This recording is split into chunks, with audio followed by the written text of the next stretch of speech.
Assalamualaikum warahmatullahi wabarakatuh. Hai teman-teman semuanya, berjumpa lagi dengan saya dalam video pembelajaran sejarah Indonesia dalam subbab kebijakan perekonomian pada masa demokrasi terpimpin, terkhusus pada persoalan kebijakan sanering mata uang. Oh iya, nama saya Muhammad Talaki Aprianda, kelas 12 IPS 4. Kali ini saya tidak sendiri, saya ditemani oleh 3 siswi, diantaranya adalah sebagai berikut. Nama saya Mutiara Lifa dari kelas 12 IPS 4. Nama saya Wiki Nurgelistin, kelas 12 IPS 4. Nama saya Wahyu Ningsi, kelas 12 IPS 4. Kami semua dari kelompok sejarah Indonesia dari SMA Negeri 1 Dolok Batu. Baiklah, tanpa basi lagi kita langsung ke pembahasannya. Sebelum itu, saya sendiri yang akan menjelaskan pengertian sanering. Sanering atau yang sering dikenal dengan istilah lain dari devaluasi, yang merupakan suatu bentuk kebijakan pemerintah untuk menurunkan nilai uang dengan tujuan agar daya beli masyarakat menurun. Istilah lain dari sanering ini sering disamakan dengan redenominasi, padahal maksud dari keduanya berbeda. Penasaran apa sih maksud dari redenominasi? Yuk kita lihat penjelasan berikut ini.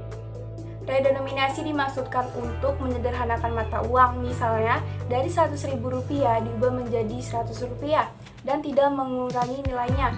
Dengan kata lain, keduanya masih tetap sama. Sedangkan kebijakan sanering dibuat untuk mengurangi nilai mata uang sehingga daya beli masyarakat menurun karena secara otomatis kekayaannya juga akan menurun. Kebijakan sanering ini juga pernah dilakukan di Indonesia dengan tujuan untuk memperbaiki perekonomian Indonesia yang tidak sehat. Nah, kalian sudah tahu kan maksud dari redenominasi dengan kebijakan sanering? Yuk kita lanjut ke pembahasan berikutnya.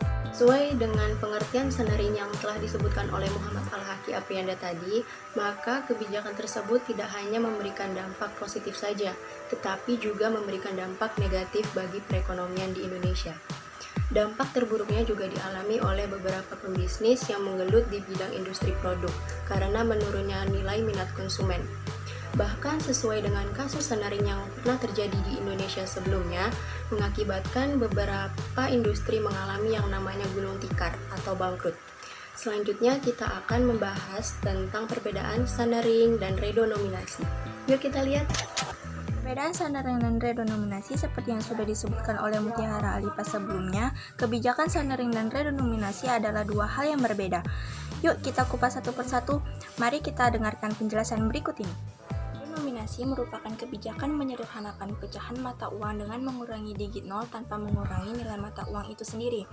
Contoh, pecahan uang Rp100.000 disederhanakan menjadi Rp100 dengan menghilangkan 3 angka nol di belakang. Kebijakan ini biasanya diambil saat perekonomian negara dalam keadaan stabil dan sehat. Sedangkan sanering merupakan kebijakan potongan nilai uang sehingga daya beli masyarakat menurun.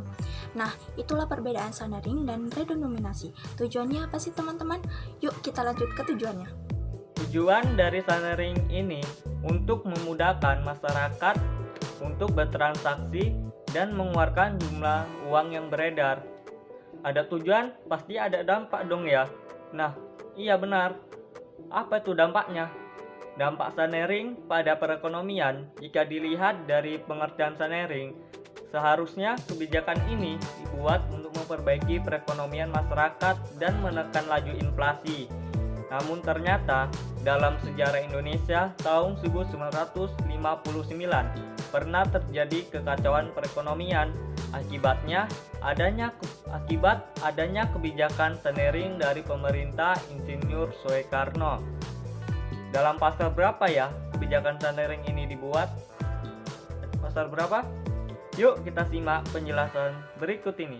Berdasarkan Undang-Undang Nomor 2 PRP tahun 1959 yang mengatur tentang keputusan pemerintah untuk menerbitkan kebijakan sanering pada tanggal 25 Agustus tahun 1959, pemerintahan Insinyur Soekarno memutuskan untuk menurunkan nilai mata uang, yaitu uang Rp500 yang bergambar macan dan uang Rp1.000 yang bergambar gajah. Uang tersebut diturunkan sebesar 10%, lalu menjadi Rp50 dan Rp100. Oke, mari kita lanjut pada tujuan Sanering. Tujuan dikeluarkannya kebijakan ini adalah untuk menahan laju inflasi yang terus berlangsung hingga tahun 1960-an. Namun pada zaman dahulu, sistem informasi tidak semudah seperti saat ini. Akibatnya, pada saat hari pertama pengumuman kebijakan tersebut keluar, pengumuman tersebut tidak tersebar secara merata ke seluruh wilayah Indonesia. Kalau ada tujuan, pasti ada akibatnya dong, Kak? Nah, benar sekali. Mari kita lihat video selanjutnya. Akibatnya, masyarakat yang sudah mengetahui informasi tersebut berlomba-lomba untuk uang macan dan uang gajah secara serentak. Hampir semua toko sembako, pedagang hewan ternak, dan lainnya diserbu oleh masyarakat untuk membelanjakan kedua jenis uang tersebut. Yuk kita lanjut pembahasannya. Tentu saja ini merupakan bentuk kepanikan masyarakat dan menyebabkan kerugian besar bagi para pelaku bisnis. Perekonomian masyarakat Indonesia saat itu sangat kacau karena mereka tidak mau memiliki uang gajah atau uang pecahan 1000 dan uang macan atau uang pecahan 500 yang nilainya menjadi turun. Parahnya, kebijakan Sanering tersebut justru meningkatkan beban pemerintah dan semakin menguatkan inflasi. Tahun 1961, pemerintah mengalami defisit hingga 29,7%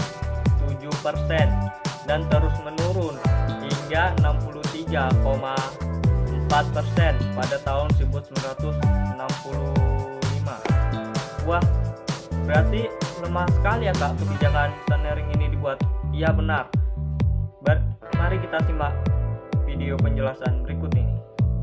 Belajar dari kebijakan Sanering pada tahun 1959 silam, kita bisa mengetahui bahwa kebijakan tersebut lebih banyak kerugiannya daripada keuntungannya. Kemungkinan adanya kebijakan Sanering pada saat ini sangat kecil, tetapi jika kalian sebagai seorang pebisnis, kalian patut mewaspadai dan terus mengawasi perkembangan ekonomi. Beberapa kelemahan dari dampak Sanering yang terjadi pada perekonomian negara antara lain: 1. Pembangunan perekonomian nasional terlantar. Yang kedua, nilai mata uang rupiah menurun terhadap nilai mata uang asing. Yang ketiga, daya beli masyarakat menurun sehingga kerugian meningkat. Yang keempat, masyarakat mengalami yang namanya kesulitan ekonomi, terlebih bagi masyarakat kecil. Tahun 1959 bertujuan untuk menekan daya beli masyarakat, namun justru merugikan pelaku bisnis. Dengan begitu, maka para pengusaha harus selalu update informasi jika sewaktu-waktu terdapat kebijakan pemerintah terkait mata uang seperti Sanering yang merugikan. Wah, banyak juga ya Kak ilmu tentang Sanering. Ada nggak Kak contoh atau macam-macam Sanering? Yuk kita lanjut ke pembahasan terakhir ini tentang contoh atau macam-macam Sanering. Ada beberapa contoh kebijakan Sanering yang pernah dilakukan oleh pemerintah Indonesia. Di antaranya adalah sebagai berikut. Yang pertama, kebijakan Sanering pada tahun 1950. Pada tanggal 19 Maret 1950, kebijakan ini pertama kali dilakukan oleh pemerintah Indonesia. Kebijakan ini juga sering disebut dengan gunting Syafruddin, di mana uang benar-benar digunting dua, baik isinya maupun nilainya. Uang kertas yang digunting yaitu pecahan Rp5 yang secara fisik digunting, di mana hanya bagian kiri yang nilainya Rp2,5, sedangkan di bagian kanan uang kertas tersebut tidak memiliki nilai lagi. Kemarin tahun 1959, pada tanggal 25 Agustus tahun 1959, kebijakan Sanering kedua diberlakukan. Pada saat itu, uang pecah Rp1.000 dijuluki gajah menjadi Rp100 dan uang pecah Rp500 dijuluki menjadi Rp50. Pada tanggal 13 Desember 1965, kembali dibuat kebijakan Sanering yang ketiga. Saat itu, pecahan Rp1.000 berubah nilainya menjadi Rp1 atau uang baru. Demikianlah Video pembelajaran kali ini. Kami dari kelompok 1 Sejarah Indonesia SMA Negeri 1 Dolok Batu Nanggar. Jika ada salah kata dan perbuatan kami mohon maaf. Billahi taufiq wal hidayah. Wassalamualaikum warahmatullahi wabarakatuh. Terima kasih.